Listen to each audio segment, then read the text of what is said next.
Action. Baahubali trailer తోనే ప్రపంచాన్ని షేక్ చేసిన యంగ్ రెబల్ స్టార్ ప్రభాస్ ఇక ఏప్రిల్లో బాహుబలి 2 విడుదలైన తర్వాత ఎన్ని సంచలనాలు సృష్టిస్తాడో చూడాలి. అయితే బాహుబలి తర్వాత ప్రభాస్ సుజిత్ దర్శకత్వంలో నటిస్తున్నాడని మనందరికీ తెలుసు. అయితే ఈ సినిమాలో హీరోయిన్ గా రకుల్ ప్రీత్ సింగ్ ని తీసుకున్నారట దర్శకుడు. అయితే రకుల్ ప్రీత్ సింగ్ హీరోయిన్ గా పనికిరాదని, ఆమె వద్దని ప్రభాస్ అవమానించడమే కాకుండా తన సినిమాల నుంచి తీసేసి మరో హీరోయిన్ కి ఛాన్స్ ఇచ్చాడు. అయితే ఈ సంఘటన జరిగింది ఇప్పుడు కాదు సుమా, 7 ఏళ్ల క్రితం. మిస్టర్ పర్ఫెక్ట్ సినిమా కోసం ముందుగా రకుల్ ప్రీత్ సింగ్ నే హీరోయిన్ గా తీసుకున్నారు. పైగా 4 రోజుల పాటు షూటింగ్ కూడా చేశారు. కట్ చేస్తే 5వ రోజున నీ అవసరం లేదు అంటూ రకుల్ కి చెప్పేసి కాజల్ అగర్వాల్ ని హీరోయిన్ గా తీసుకున్నారు. కట్ చేస్తే ప్రభాస్ కెరియర్ లోనే మిస్టర్ పర్ఫెక్ట్ అప్పట్లో పెద్ద హిట్ గా నిలిచింది.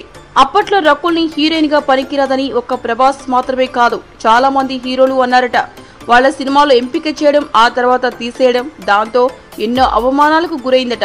అయితే ఎన్ని అవమానాలు ఎదురైనప్పటికీ కసితో తనని తాను ప్రూవ్ చేసుకుంది. కట్ చేస్తే ఇప్పుడు టాలీవుడ్ లో టాప్ హీరోనై టాప్ హీరోలతో నటిస్తోంది రకుల్ ప్రీత్ సింగ్.